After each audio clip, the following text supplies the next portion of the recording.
Hoje começamos mais uma aula. O tema da aula de hoje vai ser medidas quânticas.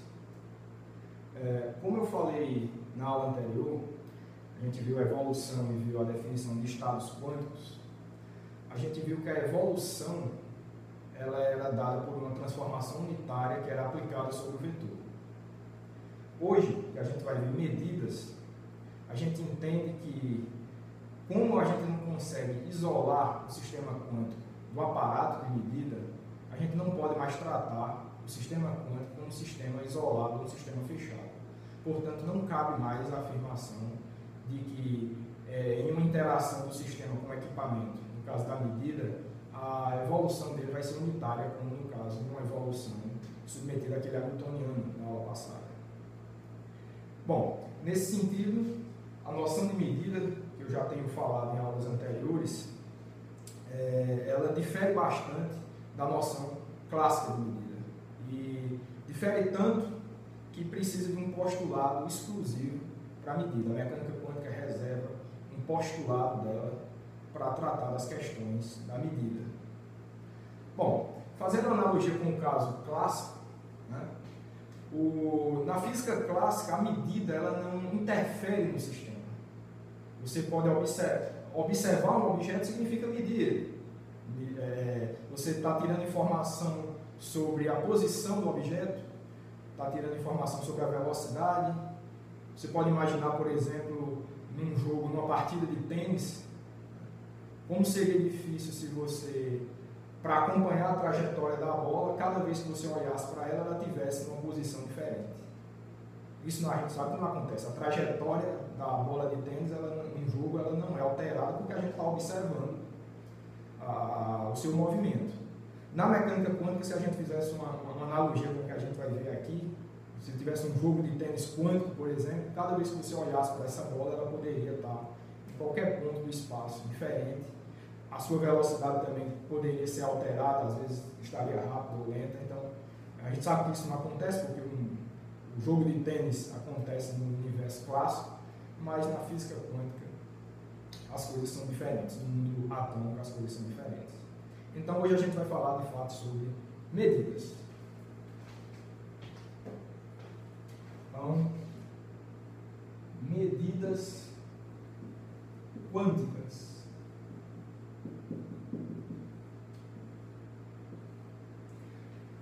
Nesse caso, o postulado 3 da mecânica quântica está reservado para tratar das medidas.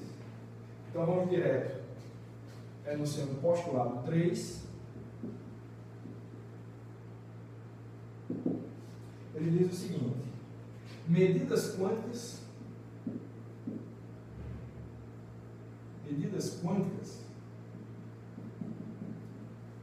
são descritas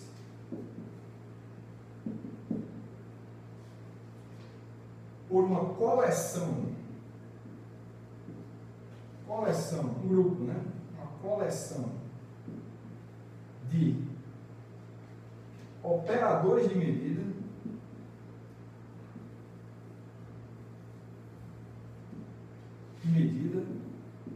Aqui a gente vai chamar esses operadores de M maiúsculo para o operador índice M. Esse índice M tem a ver com os possíveis resultados da medida. Então você tem um conjunto de operadores, cada um tem o seu índice correspondente, e esse índice M indica o valor obtido na medida. Tá? Por exemplo, uma medida de posição vai ser um resultado dado em Angstrom, por exemplo, já que é no mundo subatômico. Ok?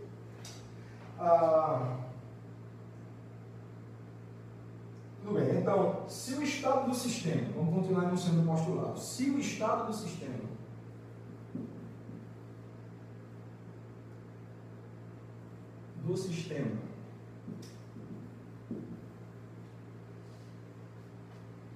for psi, imediatamente,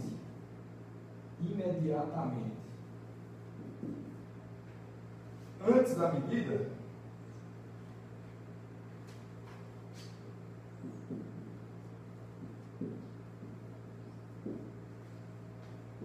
Esse postulado é um pouco longo, tá? Tem várias informações contidas nele. Então, se antes da medida o estado do sistema for psi, então a probabilidade de obtermos um resultado M é dada por, vai ser a probabilidade de você obter o resultado M para essa medida, vai ser dado como produto interno psi pelo vetor que é resultado da aplicação desses dois operadores. Nesse caso aqui,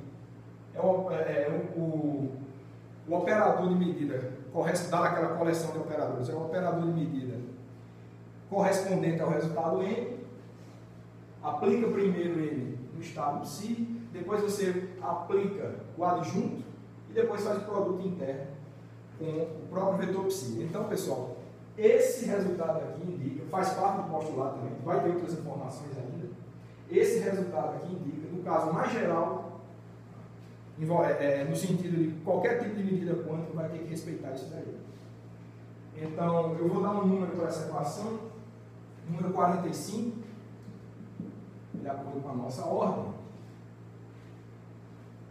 E outra informação que esse postulado dá é a seguinte: temos também que a gente tem que, após a medida, o sistema, né, que o estado do sistema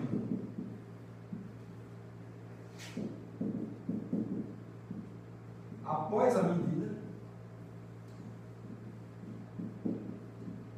é dado por. Então, o postulado ele indica qual vai ser o resultado, em que estado estará o sistema. Então, você vai ter um estado psi' igual a aplicação desse operador M no vetor inicial psi dividido por um fator de normalização aqui, que é a norma desse vetor. A gente tem que garantir a normalização dele. Então, a norma desse vetor é dada pela raiz de psi M adjunto M psi. Ok? Então, essa é a equação 46. Eu vou continuar escrevendo o postulado, tem mais informação ainda. Estes operadores devem satisfazer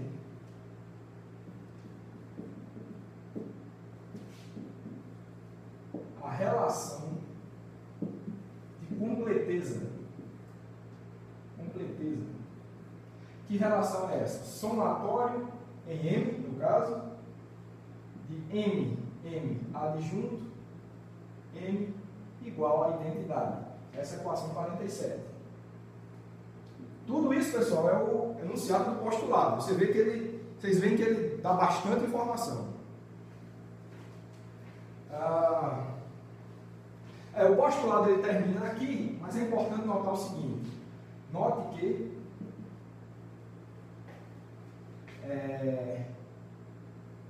a soma das probabilidades é unitária, tem que dar 100%, ou seja, a probabilidade de você obter todos os possíveis resultados M tem que dar 100%, então dá o valor 1 unitário, tá? Então é a unidade. O que é que isso quer dizer? Somatório em M de P de M, isso daqui vai ser igual ao somatório em M de psi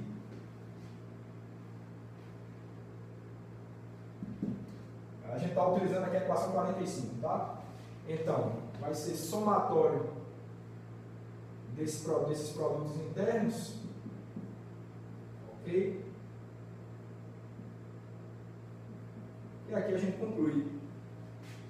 Esse resultado aqui, a gente sabe que isso daqui é a matriz identidade, por essa relação, então você vai ficar simplesmente, né, você tem um somatório em M, né, a identidade então é tudo isso, é somatório desse produto de operadores, então você vai ter simplesmente o produto interno de psi com psi, e isso daqui, obviamente, tem que ser igual a 1, como tinha que ser, para respeitar as regras de probabilidade. Ok, o postulado é esse. Né? Precisou do quadro inteiro para a gente enunciar, vocês veem que ele tem bastante informação.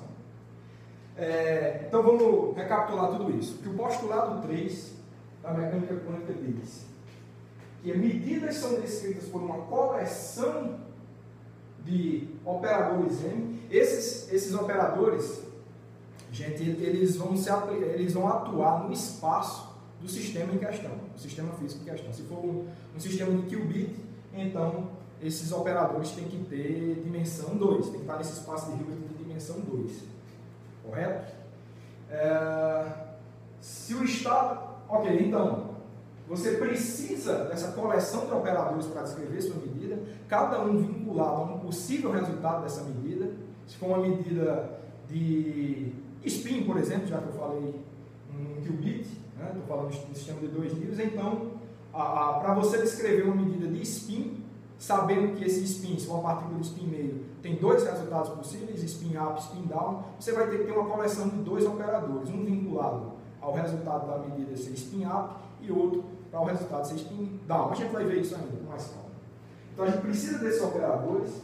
Esse postulado, gente, ele também fala quais serão as probabilidades de você obter cada um dos possíveis resultados. Então note que essa é uma informação que difere um pouco da física clássica. A física clássica ela é determinística. As leis de Newton elas te dão a equação do movimento. Então, dentro dos limites da teoria, você tem exatidão onde a partícula vai estar em função do tempo. Aqui a gente não tem isso. A mecânica quântica ela não tem essa capacidade de dizer isso. Mas não vai pensar que ela é inferior à clássica. Não. É porque o regime da física clássica não atua no mundo subatômico. Já falei para vocês na primeira aula que é a teoria mais precisa que a gente tem é a mecânica quântica. Mas quando a gente vai para esse grau de precisão do mundo subatômico, ela não nos dá informação precisa sobre quais resultados você poderia obter com essa medida. Tudo que a teoria tem para te dizer é a probabilidade de você obter um dos possíveis resultados. Já é alguma coisa, tá? Bem melhor do que você não ter informação nenhuma do que poderia ocorrer. Então a mecânica quântica te dá essa informação, é o melhor que ela pode fazer. Além disso, esse postulado diz que uma vez que o seu experimento deu o resultado M específico, o estado do seu sistema não é mais o psi, ele vai deixar de ser psi e vai passar a ser esse psi' dado por essa operação, envolvendo o elemento, o operador que é elemento da sua coleção de operadores de medida, correto? Então, o postulado te diz que o estado do sistema ele é perturbado, ele é alterado. Lembra quando eu falei do jogo de tênis? É como se a medida, né, alterasse o estado do sistema. Se eu olhasse para a bola de tênis, ela mudaria o estado, ela estaria em outra posição, com outra velocidade. Isso não acontece, mas fazendo analogia com mecânica quântica seria o que ocorreria. Então, o estado do sistema é alterado, em geral, pelas medidas, correto? Então, em geral, uma medida quântica ela vai perturbar o seu sistema dessa forma aqui, uma vez que você obteve o resultado M. Além disso, você tem uma restrição com relação aos operadores, eles têm que satisfazer essa relação de completeza. O postulado exige isso, e essa relação de completeza, a razão dela é justamente essa, que a soma das probabilidades de você obter todos os resultados possíveis tem que ser 1, não pode ser diferente, tem que ser 100%.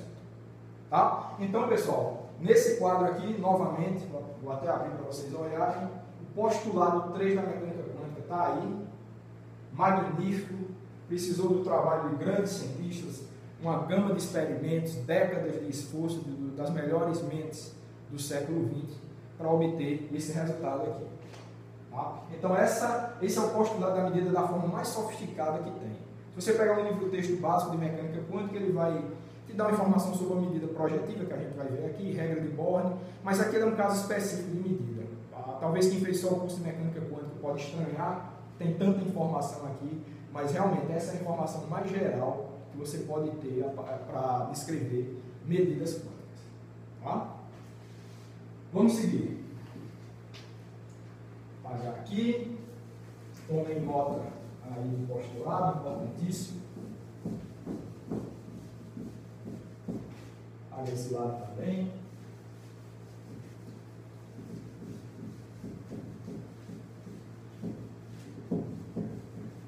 Vamos ver o que vem a seguir.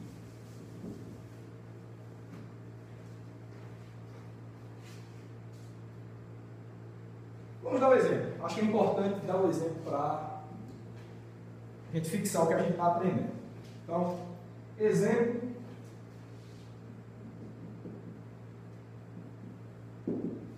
O exemplo que a gente vai tratar agora é a medida de um qubit. Sistema mais simples.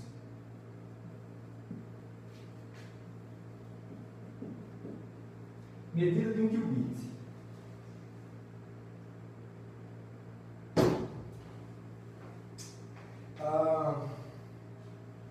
A medida de um qubit na base, na chamada base computacional. Vou dizer para vocês o que é isso. Computacional. 0 e 1. Né? Esse nome base computacional, porque vocês sabem que na computação convencional você usa a álgebra booleana, a informação é codificada em zeros e 1.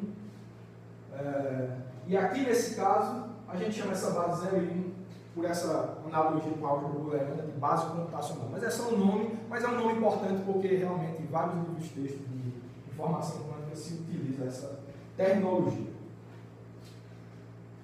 Certo, então se a gente vai medir um qubit, nessa chamada base computacional, o que é que a gente precisa? Precisa da coleção de operadores, é a primeira coisa do postulado disso. A gente precisa de uma coleção de operadores que descreva essa medida. Se é um qubit, dimensão 2, a gente precisa de 2 operadores. Para medir nessa base, que operadores iriam satisfazer essa operação? Eu vou dizer para vocês qual é e vou mostrar que satisfaz. Tá? Então, realmente, você precisa procurar por quais operadores iriam satisfazer os requerimentos do postulado 3. E esses operadores são os operadores podem ser, vou chamar o primeiro de M0 igual a um projetor no estado 00 e o outro operador da conversão vai ser o projetor no estado 1. Que propriedades eles satisfazem? Você pode observar, por eles serem projetores, você nota que M0 ao quadrado ele é igual ao próprio M0, tá? Só um produto interno, é simples de ver. E a gente tem também que M1 ao quadrado é igual ao próprio M1. Propriedades de projetores, tá? A gente já tem estudado isso. Dessa forma, eles vão satisfazer a relação de completeza da seguinte forma. Então você nota que o operador projeção, esse, ao quadrado, ele é igual ao próprio. Note também, né, que além disso, então, note que isso e isso, e também que eles são hermitianos. Acho que na primeira ou na segunda aula a gente discutiu esse fato. Os projetores têm a propriedade de serem hermitianos. Ou seja, com essas duas informações, você vai satisfazer aquela equação 47. É importante que satisfaça.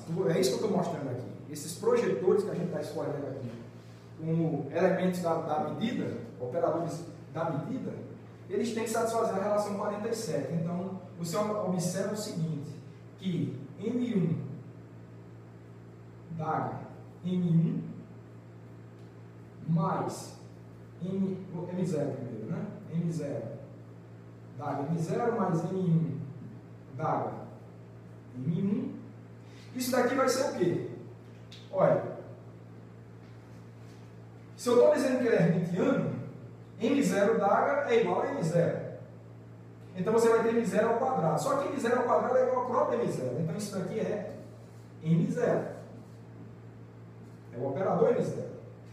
Pela mesma lógica, esse aqui é o operador M1.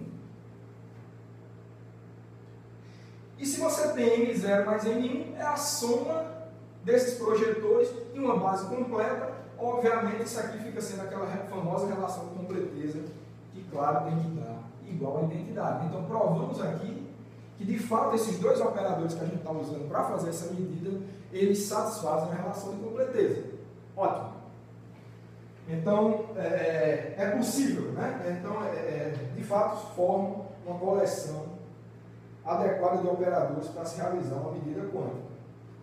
Então, supondo que a gente vai atribuir o seguinte estado para um sistema, não qubit, então a gente vai dizer que esse qubit é um qubit geral, ele é dado por uma amplitude A vezes o estado 0 mais uma amplitude B vezes o estado 1 vezes o estado 1. E agora a gente vai tentar tirar informação sobre as coisas que o postulado dá para a gente. As probabilidades de medir no estado 0 e no estado 1, que é a nossa base computacional, e também como que o estado inicialmente dado por isso, ele vai ser alterado quando você realizar essa medida. Tá? O que é que o postulado diz para a gente então? Ele vai nos dizer o seguinte: temos que a probabilidade de você obter o resultado 0 vai ser dado por psi vezes o operador M0, que é 0, 0, psi, isso daqui vai dar igual a módulo de A ao quadrado. Façam esse exercício simples de produto interno e a gente tem uma coisa parecida para a probabilidade de você obter o resultado 1. Você usa o projetor 1, se isso daqui é B quadrado. Então, pessoal, o que a gente obtém do postulado é que a probabilidade da gente obter o resultado 0 é dada por módulo de A ao quadrado, isso é um número real positivo, e a probabilidade da gente obter B é módulo de B quadrado, número real positivo também.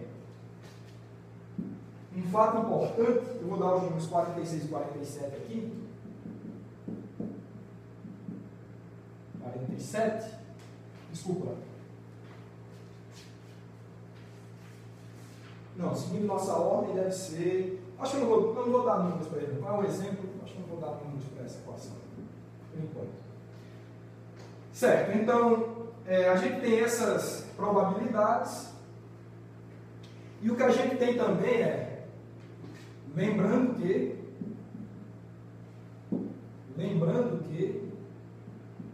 a gente já viu na aula passada que para o qubit, A ao quadrado mais B ao quadrado igual a 1. A gente já viu isso.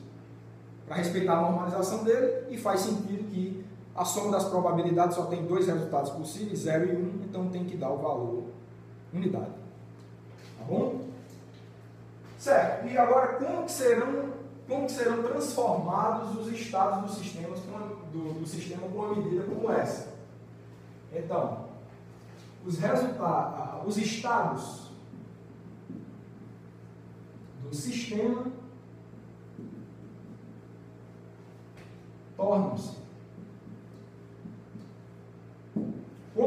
como se alteraria os estados do sistema se você, por exemplo, obtiver o resultado 0 ou obtiver o resultado 1. Apagar aqui também. Não, vou deixar aqui quando posso precisar. Então, se você obtiver o resultado 0, como que o sistema iria ser alterado. Note que inicialmente ele está nesse estado. Se você mediu 0, né? Não está nem no estado, vou botar resultado 0, o que é que vai acontecer? O que o postulado diz para a gente é que o estado do sistema vai ser psi' igual a M0, atuando em psi, dividido pela raiz da probabilidade de ser 0. Isso daqui vai dar M0 atuando, nota que esse aqui é o projetor em 0, isso daqui vai dar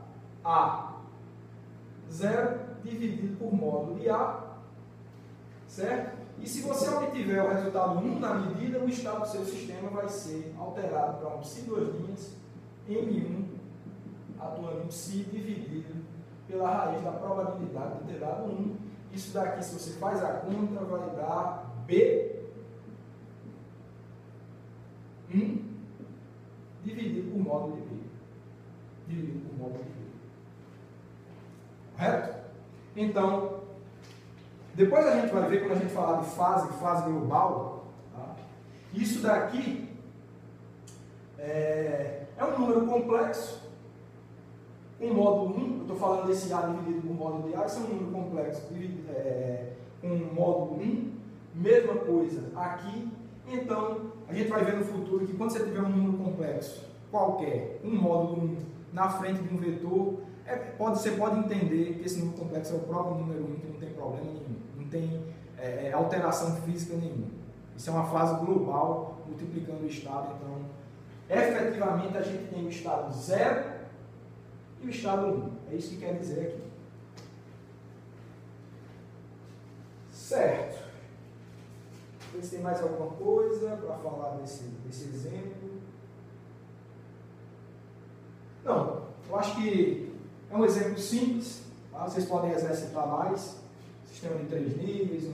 Pode atribuir valores específicos para o A e para o B para entender melhor o que isso significa. Mas eu queria fazer bem rápido esse exemplo para a gente conseguir abranger mais conteúdo. Tá? Então, o que eu vou fazer agora é utilizar o postulado 3 da mecânica quântica para mostrar um resultado importante, que é o seguinte, que a gente não consegue distinguir estados não ortogonais numa medida. Se esses estados, se o produto interno desses estados ele for diferente de 0, não existe medida quântica que possa distingui-los, identificá-los com 100% de precisão. Isso que a gente vai ver agora. Então, vou apagar esse lado. Apagar esse lado aqui. E a gente vai mostrar esse resultado. Utilizando uma aplicação, no caso do postulado número 3. Então, o que a gente vai falar agora é distinguir estados quânticos. Continuar aqui. Distinguindo estados quânticos.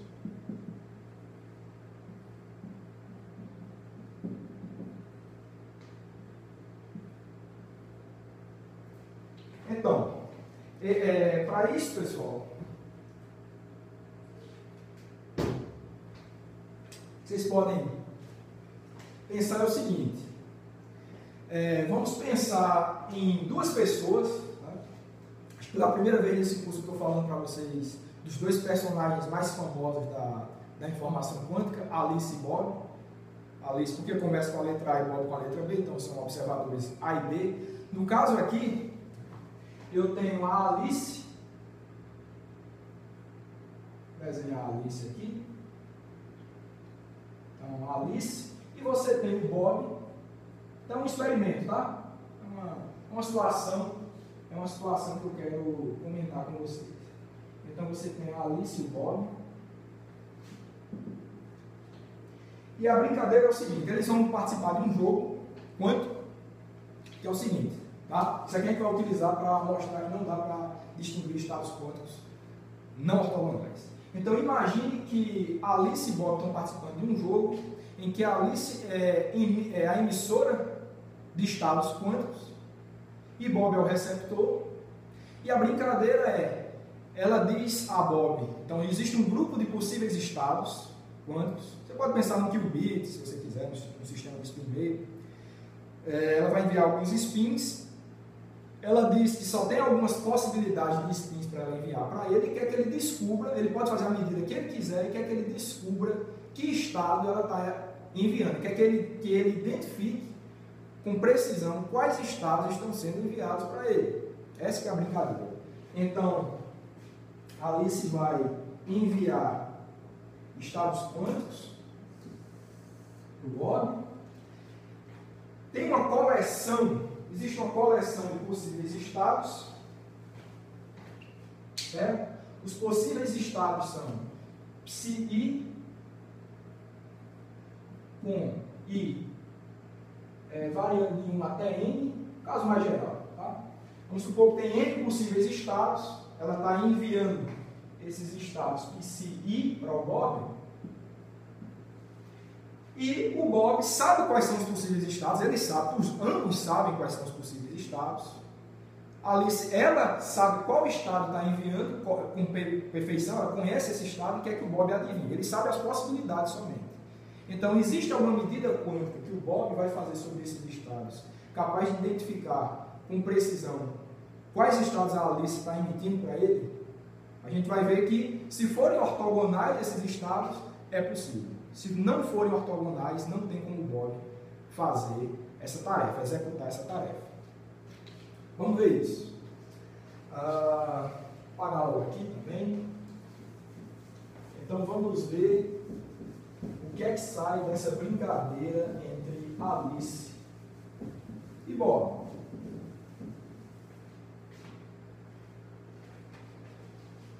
O que acontece é o seguinte: Bob, vamos imaginar, suponha que os possíveis estados são, vou chamar o primeiro estado possível psi e o segundo estado psj. Ela quer que ele distinga, tá, entre eles. Eu vou chamar então de psi L, né? Psi L aqui, para trocar a letra. Né? E o L pode ser, no caso, I ou J. Tá? São essas duas possibilidades. Então, a brincadeira vai ser nesse sentido. Então, vamos ver se Bob é capaz de distinguir os estados. Então, você vai supor que os possíveis estados são esses e que Bob, vamos ver o que é que Bob vai tentar fazer. E que Bob escolhe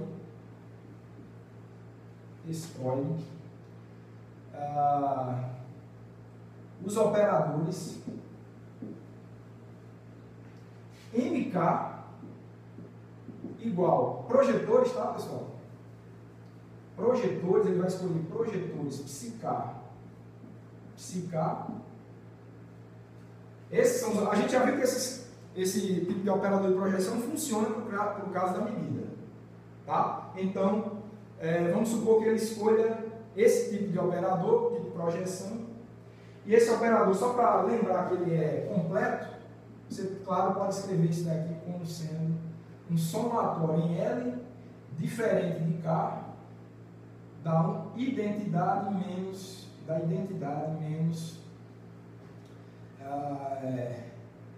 psi L. Que é isso aqui. A identidade, que é dada pela soma de todos os projetores que geram esse espaço, menos psi L, então vai ser com L diferente de K, então o que resta, né, dessa subtração vai ser exatamente igual ao projetor psi K. Eu só estou escrevendo dessa forma aqui para mostrar que a soma de todos os projetores psi K possíveis levam a identidade. É só isso que quer dizer aquela outra equação. Certo? Então, dois casos têm que ser analisados separadamente. Dois casos. O primeiro é o caso em que psi e psj eles são ortogonais. Vamos ver o que acontece se psi e psj forem ortogonais. Então, primeiro caso, você tem que psi, o produto interno psi e psi j é igual a zero, ou seja, eles são ortogonais. Eu vou escrever aqui, mas eu só vou deixar claro o seguinte, ó. Nesse caso aqui, você tem só uma representação, tá? Como se fosse uma coisa euclidiana, mas a gente sabe que isso é espaço de Hilbert. É o caso em que você tem o psi e o psi j ortogonais. Só para a gente lembrar, botar isso em mente, eles são ortogonais, nem sempre dá para a gente representar geometricamente, para um espaço euclidiano, um espaço de Hilbert, vocês sabem que é mais geral, mas só para a gente ter isso em mente. Então, nesse caso específico, se o Bob vai fazer medidas desse tipo, qual seria a probabilidade dele obter o estado psi? Qual seria a probabilidade dele obter o estado psi? Então, ele tem uma coleção de operadores MK. Então, ele vai executar uma medida que comporte todos esses possíveis operadores MK e ver a probabilidade de dar todos os Ks possíveis. O que é que isso vai dar? Então, a probabilidade de obter todos os Ks possíveis vai ser psi, que é o estado que ele tem, né? Suponha que Alice, ele não sabe, suponha que Alice enviou um psi para ele. Então, qual a probabilidade de ele obter os diferentes valores de K para essa medida, dado que Alice enviou os estados psi? Vai ser dado por MK, psi, MK, psi. E isso daqui, a gente sabe que isso vai dar igual a 1 se K for igual a I e 0 se K for diferente de I. O que é que isso quer dizer? Esses operadores MK, eles são projeções em vários vetores psi-K, e em todos esses psi-K, eles conseguem gerar o espaço de Hilbert que você está trabalhando. Então, só nessa imagem simplificada que a gente tem aqui, uma hora ele vai projetar num estado psi, que é esse caso aqui. Quando o K for igual a I, ele vai causar uma projeção nesse estado, e o resultado dessa conta, que é da probabilidade, vai ser unidade. Ele vai obter o psi com 100%, ele vai saber que esse estado é psi com 100% de probabilidade, porque deu o resultado 1. Tá? Quando ele começar a projetar nos outros estados base, nos outros estados psi-K base, que são ortogonais, ele vai obter 0 para todos os outros. Ele vai obter 1 quando ele projetar aqui, nesse estado psi. Quando ele projetar em estados ortogonais, ele obteria o valor 0 de outros, que são todos os outros valores de K diferentes de I. É isso que o postulado está dizendo. O que é que isso quer dizer? Se ele obter valor 1 de probabilidade para uma das possíveis projeções, para um K específico, quando o K for igual a I, então, e é 0 para todos os outros, então ele tem uma medida na mão dele capaz de identificar com precisão, com exatidão, que aquele estado enviado por Alice foi psi. Isso já foi para o estado psi. Agora a gente tem que saber se ele consegue também identificar psi j. Então essa é a questão agora, né? Vamos fazer isso por causa do psi j? Então, psi j, vamos supor que a Alice agora envia um psi j para ele. O procedimento é igual. Qual a probabilidade de medir um valor do K? Isso vai ser igual a psi j mk psi i. Lembrando, psi j nesse caso, por isso que eu coloquei esse desenho, lembrando, para vocês lembrarem melhor, psi j é ortogonal a psi i, então ele vai projetar em todos os valores ortogonais.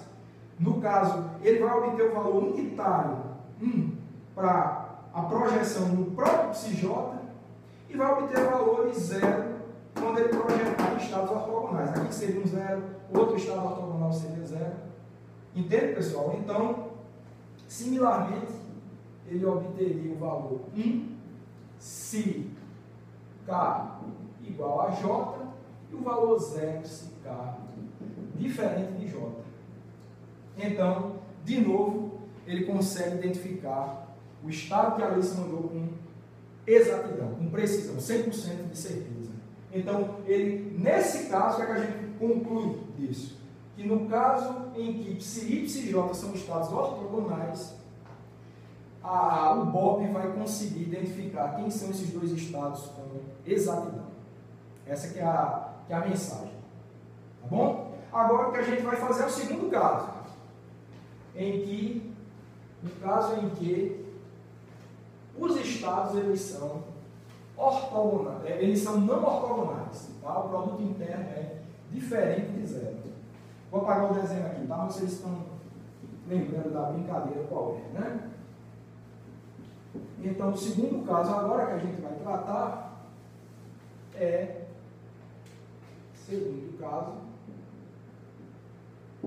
psi j diferente de zero. Diferente de zero. Então, o que a gente vai fazer é uma coisa parecida, né? Agora que a gente tem que lembrar o seguinte.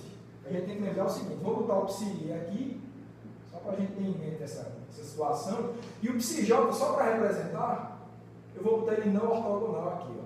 Psi j não ortogonal. Para diferenciar daqui. E vamos ver que mudanças isso vai trazer para a gente. Então vamos lá, vamos fazer a mesma coisa. Continua Bob, se ele está fazendo o medida, ele não sabe se a lista está mandando ortogonal ou não ortogonal. O que ele escolheu, que a gente está supondo aqui, é que ele escolheu essa coleção de operadores para fazer a medida. Então a gente vai utilizar de novo para esse caso, para esse segundo caso, os operadores que Bob escolheu. Vamos lá. Então, o que ele vai ter é o seguinte: probabilidade de vamos supor que a Alice enviou um psi e vamos supor, por acaso, vamos supor que o Bob está com a sorte em dia, está com bastante sorte e consegue fazer com que essa medida desse grupo de operadores dele, que é o melhor caso possível, esses psi k, um deles coincida com o psi i, que nem aconteceu aqui, né? O k, um deles vai coincidir com o i.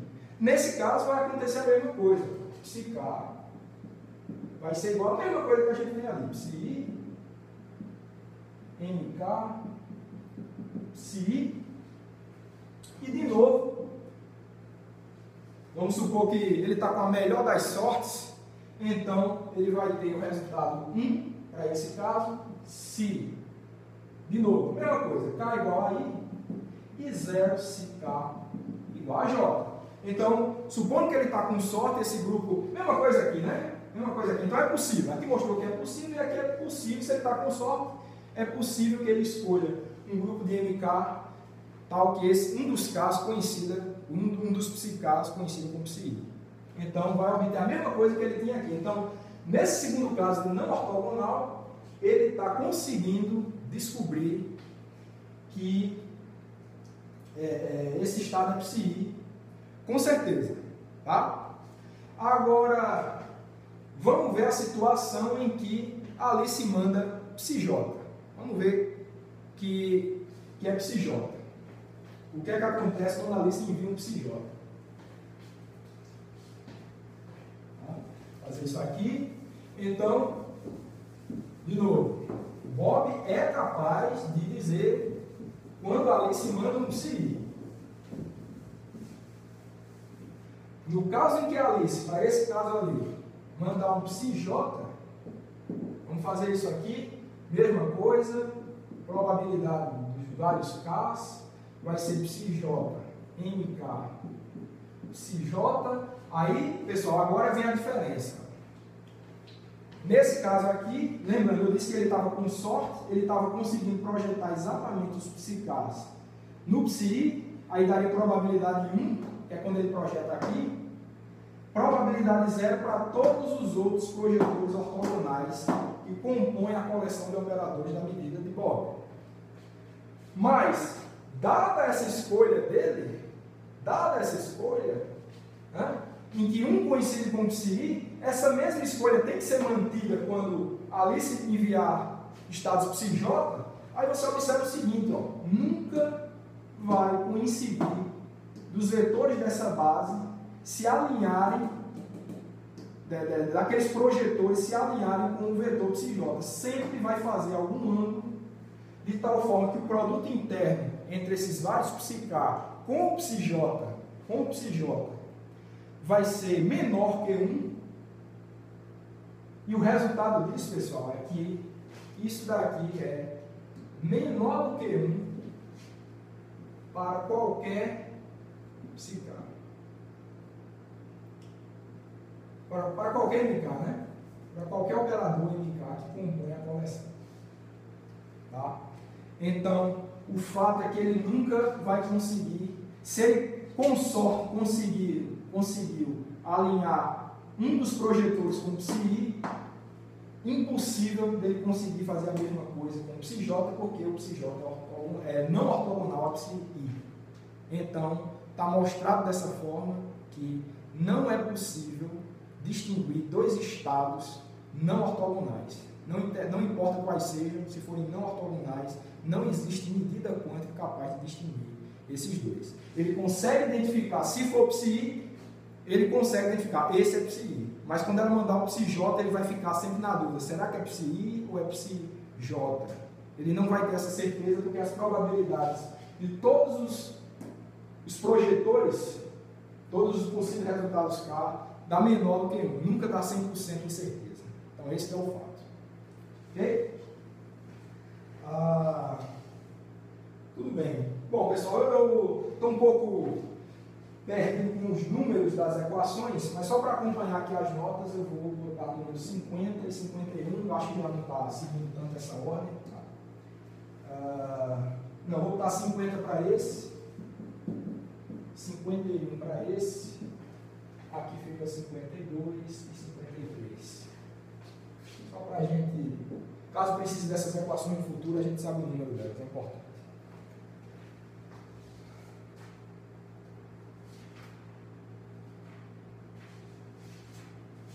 Tá bom. O que a gente vai ver agora é o caso das medidas projetivas. Bem rápido, vamos explorar um pouco mais medidas projetivas. Tá? Então, medidas projetivas.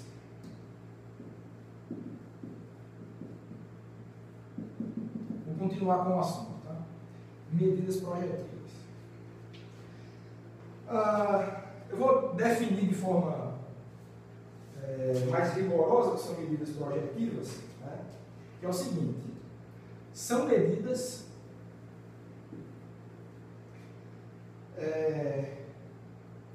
descritas, depois a gente vê um exemplo, vamos enunciar logo, descritas por um observável M,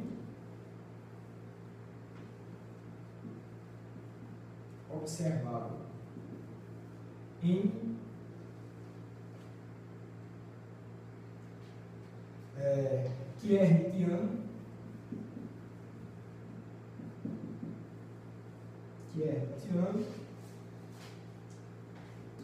dado por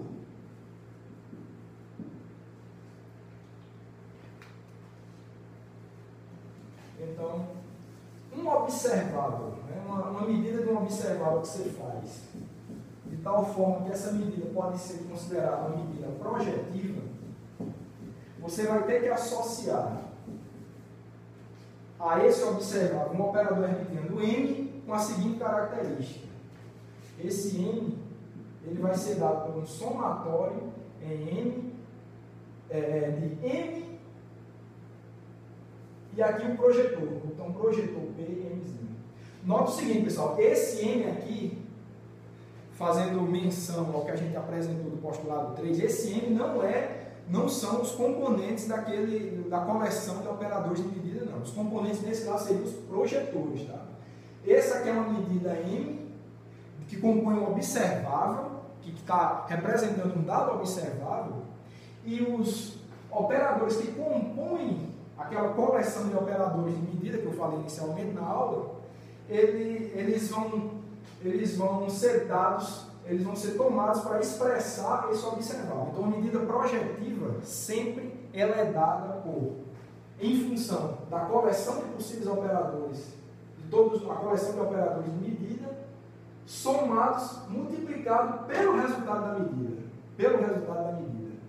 Tá? Então, se for, por exemplo, uma medida de spin, daqui a pouco a gente vai ver. Eu acho que eu posso até botar aqui exemplo, né? Só fazer um exemplo aqui, depois eu vou tratar desse exemplo. Exemplo, o operador de SZ, a projeção de spin na direção Z está lá no curso de mecânica quântica, o operador é H cortado sobre 2, 0, 0, menos H cortado sobre 2, 1, 1. Não sei se está conseguindo enxergar aqui. H cortado sobre 2, 0, 0, projetor 0, 0, menos H cortado sobre 2, projetor 1, 1. Esse operador, projeção na direção Z, a projeção na direção Z do spin é um observável. Você está lá, daqui a pouco eu vou falar, tem um aparato que você está medindo a projeção do spin numa dada direção Z. H cortado sobre 2 e menos H cortado sobre 2 são os valores possíveis dessas projeções, que são os M's, tá?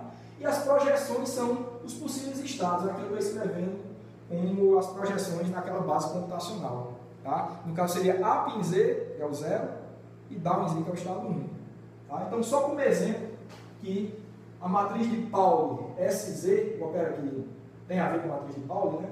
A matriz de spin SZ, ela tem essa cara de observável com medida projetiva. Tá? Então, só com esse exemplo aí. Então, de novo, PM são os projetores e M são os possíveis resultados. Então, neste caso, né, fazer aqui, voltar para cá. Neste caso, o que é que a gente tem? Que as probabilidades de você obter todos os valores M, tá? Vou botar aqui o número 54. As probabilidades de você obter os valores M são dadas por psi, projetor em M psi. É o que a gente já conhece, né? Lembrando que lá no nosso postulado original, isso daqui era Mzinho d'H, Mzão, Mzinho, né? Se eu estou dizendo que essa coleção é um projetor, o projetor é hermitiano, então é igual a M, o M adjunto é igual ao próprio M, e o produto deles, esses produtos desses M's ao quadrado é igual ao próprio operador, que é o caso do projetor. O projetor ao quadrado é igual a ele mesmo, então por isso que a gente está com essa analogia. Tá? Então, no caso da medida projetiva, as probabilidades de você obter um resultado M é dado por essa expressão mais simples aí. E por outro lado, o estado do sistema vai ser dado pelo seguinte: uma vez que você temos também, uma vez que você obtém o valor M, o seu sistema passou do estado psi, passou de psi, de um estado psi, tá? Inicialmente ele estava no estado psi, você realizou uma medida projetiva, achou o resultado M. Você sabe que isso perturbou o sistema.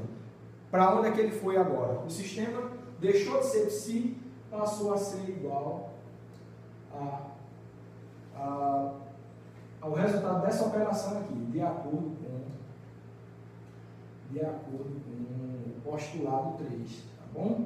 É isso que acontece. Eu vou chamar essa equação aqui de 55, 56. Então, tudo de acordo, tá? É um exemplo, é um caso específico do postulado geral de medida. Esse aqui, pessoal, o tipo de medida projetiva é o que está na maioria dos livros de mecânica quântica. A medida quântica mais convencional é uma medida projetiva. Então, talvez eu acredito que vocês estão bastante familiarizados com o que eu estou mostrando aqui. Tá? Certo, então tudo isso aqui já é conhecido do estudante que fez mecânica quântica. Lembrando que é o caso particular do caso mais geral de medida dado pelo postulado 3. Então, a gente tem esses resultados e um resultado interessante também é a média. Se você está executando uma medida, você vai obter um conjunto de possíveis resultados e desses resultados tem uma média, né? Às vezes chamado de valor esperado, mas eu gosto mais da palavra média. Tá? Então, a média da medida é média de M, tá? Se você tem M, os resultados possíveis são M, e ocorrem com probabilidade P de M, A média vai ser dada, claro, como somatório em M de M, P de M. Elas regras de probabilidade que a gente conhece, média. E isso daqui vai ser igual ao somatório em M de M. P de M a gente utiliza o resultado da equação 55, vai ser psi P de M psi. Esse psi não depende do índice M, isso aqui é um índice, vou botar menorzinho aqui, isso é um índice M. Então, ele pode sair da somatória e ficar assim, psi, produto interno de psi, com o operador que é o somatório em M, de M, P de M, psi. E isso daqui, se você olhar para o resultado da equação 54, isso que tem aqui no parênteses, entre parênteses, é exatamente o operador do observado. É exatamente o operador do observado. Então, o que você tem aqui é como resultado que a média das medidas de M é igual a psi M psi. Essa é a equação 57. Eu acredito que quem já fez o curso de mecânica quântica está reconhecendo a média do operador. E agora, hoje vocês estão descobrindo que isso é por um caso especial em que você tem medidas projetivas, que são em mecânica quântica, em experimentos, eu diria que majoritariamente o tipo de medida mais utilizada. A gente vai aprender outros ainda nesse curso. Mas o que tem nos livros texto de mecânica quântica é esse tipo de medida. Eu acredito que realmente vocês devem estar reconhecendo esse resultado. Quem nunca fez o curso de mecânica quântica está aí apresentado um resultado famoso, muitas vezes chamado valor esperado do operador, mas eu gosto mais da palavra média, tá? Certo? Então, uma vez que a gente define a média, a gente pode tirar informação também sobre a estatística dessas medidas a partir da variância da distribuição de probabilidade dos possíveis resultados. Da teoria de probabilidade, variância tem a ver o quanto que cada valor individual da medida ele se distancia da média, tá? Então, temos dessa forma, temos que a variância é dada por. Você tem que a variância, eu gosto dessa notação aqui, a variância de M vai ser dada pela, por definição, a variância é o desvio de cada valor medido a partir da média M, é o desvio quadrático médio. Então, cada valor que se distancia da média, você toma o quadrado e toma a média de tudo isso. Isso daqui é dado, isso é um resultado bastante conhecido também da teoria de probabilidade, também em mecânica quântica. Isso daqui vai ser dado pela média do quadrado de M menos, só estou abrindo essa diferença, esse quadrado da diferença aqui, menos 2 vezes a média de M, que é a média desse M aqui, vezes a média de M, mais a média de M ao quadrado. Quando você fizer essa conta aqui, você vai descobrir que a variância ela é dada pela diferença entre a média do quadrado com o quadrado da média. Tá? Um resultado bem conhecido também nos cursos de mecânica quântica. Então, você tira a partir desse formalismo de medida projetiva. Então, vou dar a equação 58 para essa. E também, a partir da variância, tem também a outra medida de distanciamento da média, que é o chamado desvio padrão. É o desvio padrão, que é dado simplesmente pela raiz da variância. Só isso. Né? É só uma outra medida de distanciamento das medidas a partir da média. O desvio padrão é dado por você vai ter um ΔM, que é dado pela raiz da média quadrado menos o quadrado da média. Essa é a equação 59. Tudo bem? Então, eu vou dar um exemplo para fechar a aula, estou já acabando, só vou dar um exemplo. O conteúdo eu vou interromper aqui, mas só já mencionando o que a gente vai fazer na próxima aula, o famoso princípio da incerteza de Heisenberg, para medidas quânticas, ele envolve exatamente essas definições de desvio da média. Você pode expressar em função de desvio padrão ou de variância. Então, eu quis colocar isso aqui porque realmente na próxima aula a gente vai falar um pouco sobre o princípio de incerteza de Heisenberg. E só para fechar essa aula, eu só queria dar um exemplo, voltar naquele exemplo da medida do spin de uma partícula de spin meio. E esse exemplo é dado pelo dispositivo Stern-Gerlach, é um dispositivo que em 1922 essas duas pessoas, esses dois cientistas, Stern e Gerlach, usaram para medir spin, descobriram o spin do elétron nessa configuração, que era nos livros de mecânica quântica você tem acesso a esse tipo de informação. Vou falar bem rápido aqui. O experimento foi dado com enviando um feixe de átomos de prata, por um ímã.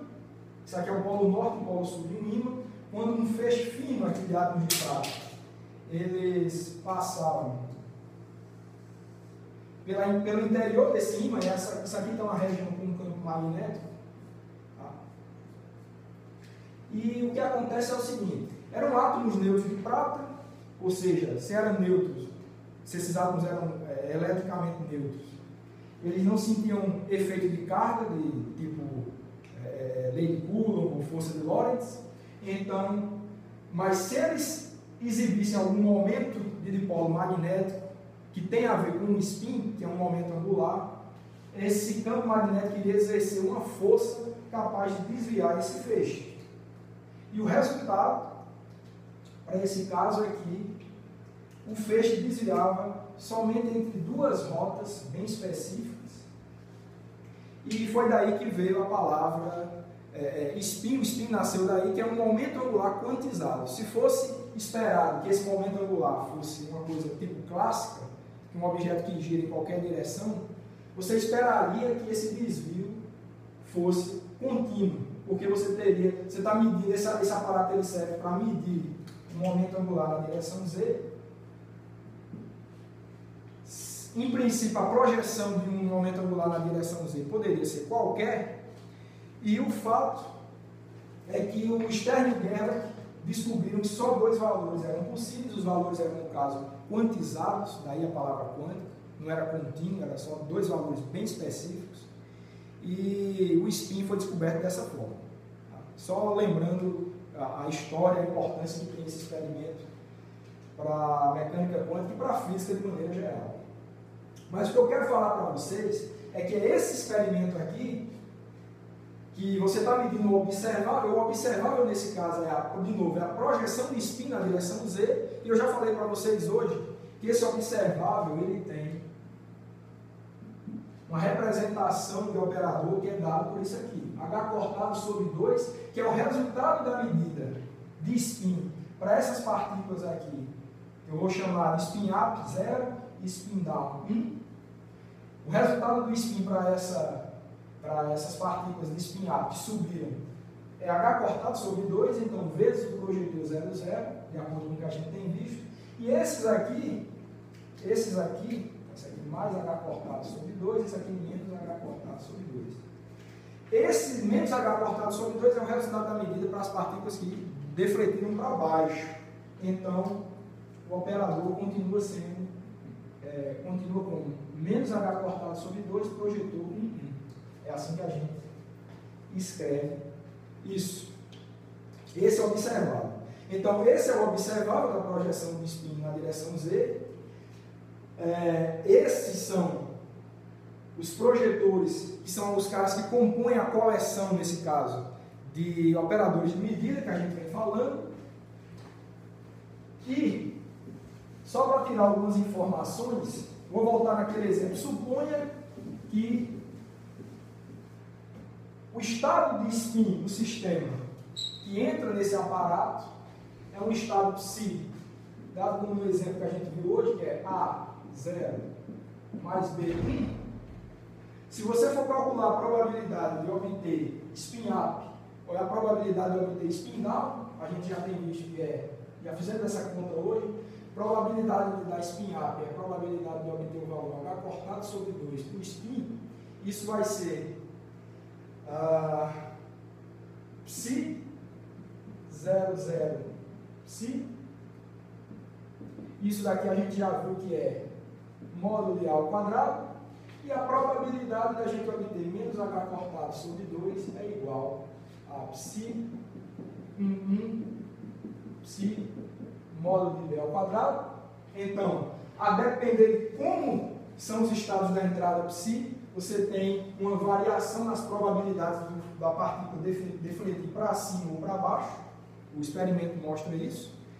E também, outra coisa que a gente pode ver aí é a média da medida, dessas medidas.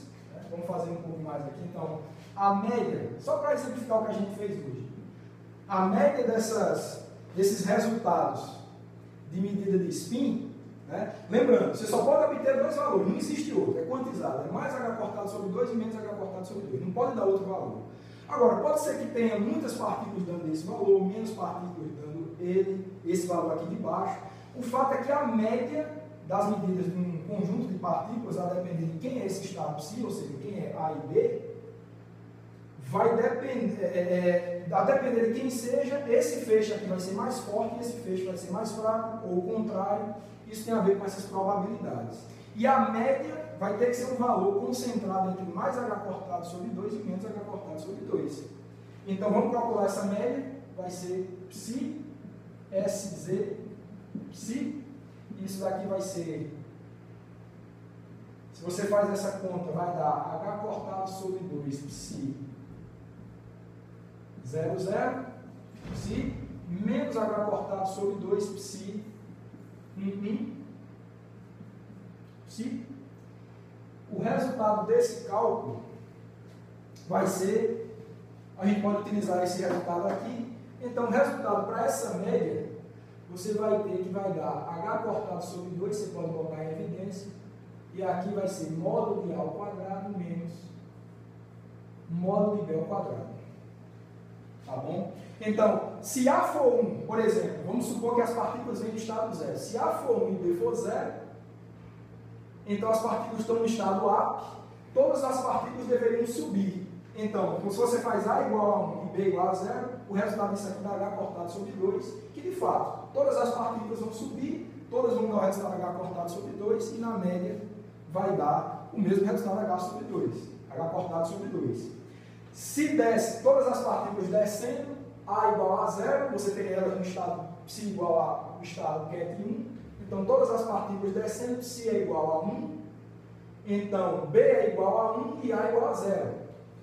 Nesse caso aqui, esse A igual a 0, você teria módulo de B quadrado igual a 1, então você teria menos H cortado sobre 2, seria a média, e de fato todas as partículas iriam descer. E você poderia ter um balanço, né?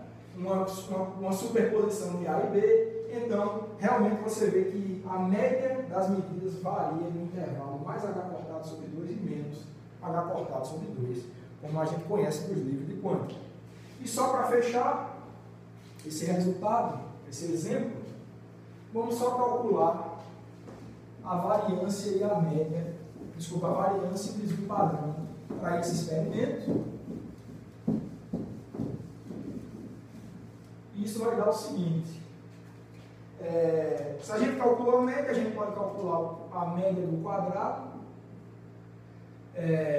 Vou deixar para vocês verificarem que a média, que o quadrado desse operador aqui vai ser justamente H cortado ao quadrado sobre 4, vezes o operador identidade, então a média vai ser isso daqui, que é igual a H cortado ao quadrado sobre 4,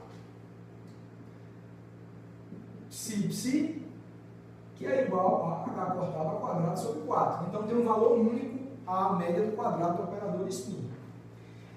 E com isso, pessoal, a gente encontra que a variância das medidas da projeção do spin na direção Z vai ser dado por a média de SZ ao quadrado menos a média de SZ ao quadrado. Notem aqui a média do quadrado, aqui é o quadrado da média. Isso vai ser igual a h cortado ao quadrado sobre 4, que é esse valor, menos esse resultado aqui ao quadrado, que vai ser menos h cortado ao quadrado sobre 4, módulo de a ao quadrado menos módulo de b ao quadrado, tudo isso ao quadrado. E daqui você conclui que o desvio padrão das medidas é a raiz disso. Então você pode botar h cortado sobre 2 em evidência, que multiplica 1 menos módulo de a ao quadrado menos módulo de b ao quadrado. Tá bom? De novo, variância tem a ver com o desvio a partir da média. Então, no caso em que você tem as partículas, o psi foi igual ao estado zero, um spin-up, então você teria a igual a 1, b igual a 0. Então esse parênteses seria 1, 1 menos 1. Desculpa, só para ter certeza, 0 igual a... Se o A for igual a... tudo bem, é o desvio, tá correto. Se você tem as partículas todas chegando no estado zero, ou seja, B vai ser igual a 0 e A vai ser igual a 1, então você vai ter A igual a 1, o parênteses vai ser 1, 1 menos 1 vai ser 0, então o desvio padrão é 0. O que isso quer dizer? Que se você tiver as partículas chegando no estado zero, todas elas vão atingir a tela aqui em cima, vai dar o resultado H cortado sobre 2, sem desvio nenhum. Nenhum resultado pode dar diferente disso, por isso que o desvio padrão está 0. Tá? Não tem nenhuma medida que se distancie desse valor. Mesma coisa se você tiver o estado 1. Se você tiver o psi igual a 1, você vai fazer A igual a 0, B igual a 1, você verifica que o desvio padrão está igual a 0 também. Todas as partículas atingem a tela aqui embaixo, não tem nenhum desvio a partir disso, então desvio padrão e variância também nulos. E se você tiver uma partícula com estados, uma superposição de A e B, aí você começaria a ter um balanço aí e você poderia ter um desvio padrão não nulo. Se você quiser pensar, por exemplo, que psi foi igual a 1 sobre raiz de 2, um estado importante, 0 mais 1, tá? Então, nesse caso aqui, você está conseguindo enxergar, vou fazer isso maior. Fazer isso um pouco maior. Se você envia estados psi igual a 1 sobre raiz de 2, combinação de 0 mais 1, A é igual a 1 sobre raiz de 2 e B é 1 sobre raiz de 2 também, se você olhar para cá. Então, A ao quadrado menos... o módulo de A ao quadrado vai ser 1 meio, módulo de B ao quadrado vai ser 1 meio também, esse parênteses vai dar 0, então o cochete vai dar 1, então o resultado do desvio padrão é H cortado sobre 2. Então é não nulo, você vai ter um desvio. O que é que isso quer dizer? Se você manda uma superposição dessa, algumas das partículas vão subir, algumas vão descer, e na verdade, nesse caso, você tem metade delas subindo, metade delas descendo. Tá? A média, se você for calcular, vai dar 0, para esse caso, a média de SZ vai dar 0, porque metade vai subir, metade vai descer, metade vai dar mais H cortado sobre 2, metade vai dar menos H cortado sobre 2, a média é 0, mas todos os valores, nunca você vai obter o valor 0, você só pode obter esse ou esse. Então você vai ter realmente um distanciamento de cada medida, do valor obtido em cada medida para a média, que é 0. Tudo bem? Então, gente, com esse exemplo eu vou encerrar a aula aqui, lembrando que eu vou ainda continuar a falar um pouco sobre medidas projetivas na aula que vem, para enunciar um resultado importante, que é o princípio da incerteza de Heisenberg. Tá? Então, com isso, eu aguardo vocês na próxima aula, tá? E vou parar por aqui.